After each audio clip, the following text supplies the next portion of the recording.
Welcome to this Impact Talk on building the new operating environment, part of the 2025 Action for Impact Summit. I'm Kevin Cirilli, founder of MTF.TV's Meet the Future platform. And I'd like to thank Gwen Young, my friend, CEO of WBC, for inviting me for the third consecutive year to moderate at this important forum.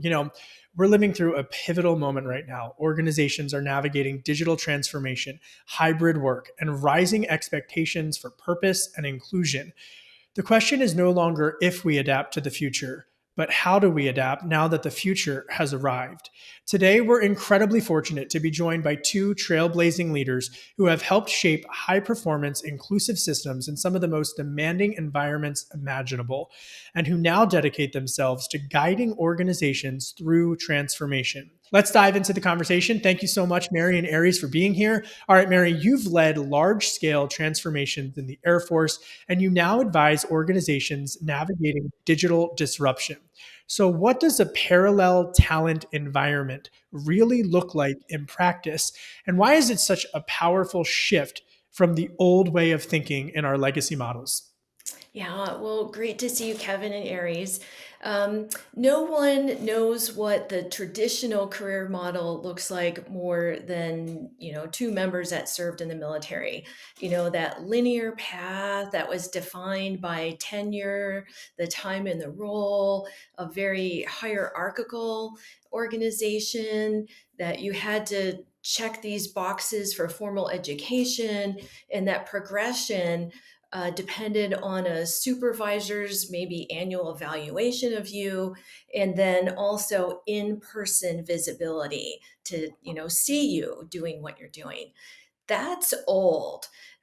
When I talk about a parallel talent environment today in a practice, we're talking about skills over tenure, right? The old concept of a manager having all of the skill and then perhaps teaching that to an apprentice, that's kind of not relevant with the technology developing as quickly as it is. So that digital fluency and collaboration skills, particularly over platforms like this one that we're using right now, those can outweigh the old-fashioned traditional credentials.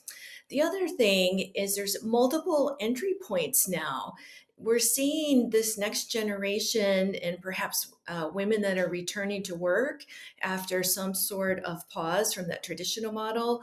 They're going to enter, exit, re-enter the workforce. And the things that they were doing in those non-linear paths could be certifications or side projects, nonprofit work, solar entrepreneurs, any of those kinds of things. And then the last thing I would say is reverse mentorship is really important.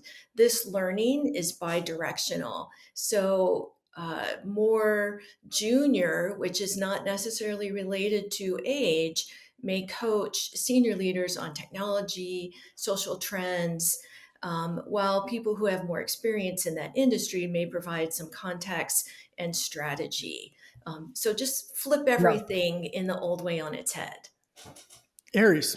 And I absolutely agree with General O'Brien. I have to call her General because she has just been It's such an Mary. amazing trendsetter and exemplary leader during my rise in the United States Air Force. And so I can't call her anything but General. I know that's not what she wants, but that's what I'm going to do. So, because she's earned that. And thank you for that, ma'am, and for being an incredible model. And to her point, I love the mentoring both ways.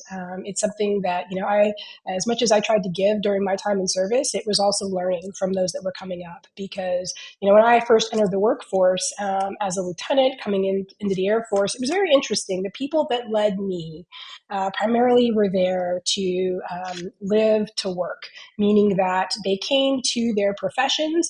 They intended to make those professions career long, one job, 20 to 30 years. And then, that was their whole identity, was putting it all on the job and then working towards that pension and then retiring. And as I came in and I started to lead, I saw the people that I was leading and the people that I was working aside. We all had multiple identities. In addition to being United States Air Force officers, we served in our communities. We were mentors. We, were on sports teams. We were doing all these other things above and beyond just being a service member. And as I look at the workforce today, You I were think being that's human. being human. And and when I would lead people, I would sit down and try and find out who's the total person in front of me. As a person that grew up as a middle child, I was one of 5 kids. I was constantly assessing how my mom was treating each one of us, and documenting and giving her feedback. And she would say, you're different people, I have to lead you differently. And so as a leader, I took that to heart and said, let me get to know each person in front of me, who they are, what are all of the identities that they're bringing, and the talent that they're sharing with the Air Force, and how do I adjust my leadership to each one of those people? Because Wow. people today they want to, work so that they can live and they can be great parents and great community members and great sports teams and great, and all the different activities, all the different identities they have. They want to be able to have that. And we as leaders have to be able to adjust to each of those people that we lead. I love that. I'm gonna remember that. I'm gonna quote Eries' mom for the rest. I'm gonna plagiarize her for the rest of my career. You're She'd be proud. different people. You have to lead them differently, each differently. That is really great. Yes. So quickly, both of you have really been a champion for hybrid and flexible work long before it became a post 2020 buzzword. And Aries, quickly from you, and then Mary, right after that. What models are actually moving the needle? It's a great question. I look at it the same way I kind of talked about the last question, in that you can't just have kind of a one size fits all, and have to understand the people in front of you and what are the conditions they need to rise to their highest potential. And it's not going to be the same for everybody and the same for all types of work. I think about the time when General O'Brien and I were in the Pentagon, and I had the chance to work for the top ranking general in the Air Force. And there were times where, those hours exceeded, the hours of childcare. And so, or there'd be instances where childcare would have to shut down, for whatever reason, broken air conditioning system or whatever.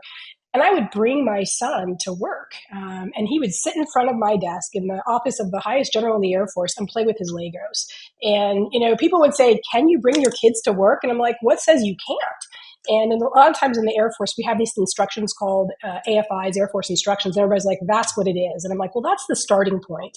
But because each work situation is different, each person is different, like we have to adjust our models. And nobody challenged my son sitting in front of me playing with Legos. And in fact, it's hard work in the Pentagon. People often are tired and grumpy. And when they saw this toddler sitting there with Legos, they were often nicer people. And so, I just taught the institution how to treat me. I'm a mom who wants to serve in a very demanding position. And sometimes those two different identities overlap. And so I just started doing that. And then other people started bringing their kids to work. And when my boss, the highest ranking general, allowed it, people are like, well, if they can do it in that office, we can do it in all the offices. I And love so it's that. just teaching institution how to treat you.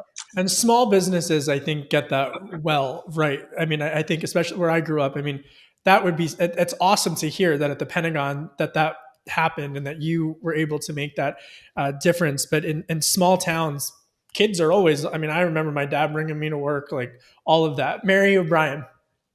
Yeah, Aries did it. That's a great example of modeling that mix, right? That rotating between, you know, um, virtual or in person, or bringing the child with you, right? Like mixing your different identities that she mentioned. So I think organizations need to really lean into that, right? Flexibility should be a policy, not a perk that can be given and taken away on a whim, based on the comfort level of the person. I think performance should be evaluated based on outcomes. Some people are going to take 3 hours. Somebody else might be able to have that same outcome in 1 hour, right? It's not one size fits all. So I think those metrics should not be face time or how much time you're sitting at your desk, but what is the outcome in the productivity that somebody is providing. I kind of already said, let's redefine presence, right? Presence isn't necessarily in the office. You can have virtual networks, virtual peer networks. I belong to a network, Athena Alliance, similar to the Women's Business Collaborative, right? Groups of women that are meeting asynchronously, but sharing information just like this conference.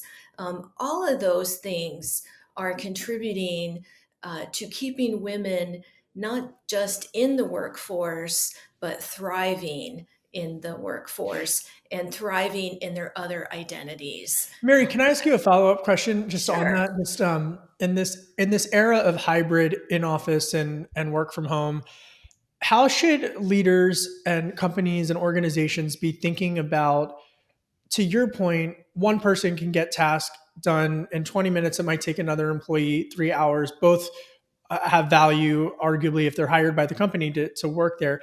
But how about the person to person contact, how and understanding all of your teammates that you're working with? How should companies be thinking of that when we're living in a hybrid remote work environment? Yeah, I think, creating a culture where people can log on and show their pets, right? Like, My or dog's their, sitting. I mean, now you just, right. I You got to have do a it. I puppy mean, laying next to you sorry to right the production team at Me too. WPP. Me My too. dog is about to make an appearance. Right? But back to that, so cute, but that Sorry. people are human, right? Mhm. The same kind of things you would be talking about if you were face to face. Maybe you're a WNBA fan and you're wondering when Caitlin Clark's going to come out of her 3-point logo shooting slump, right?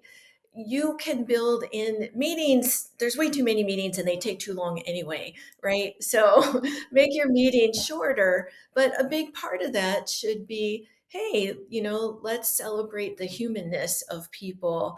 And again, when leaders model that, then the other people in that organization are going to adapt to that culture that is going to maintain the organizational collaboration, even though the people aren't all in a big cube farm staring at their computer with head noise blocking headphones to eliminate the distractions.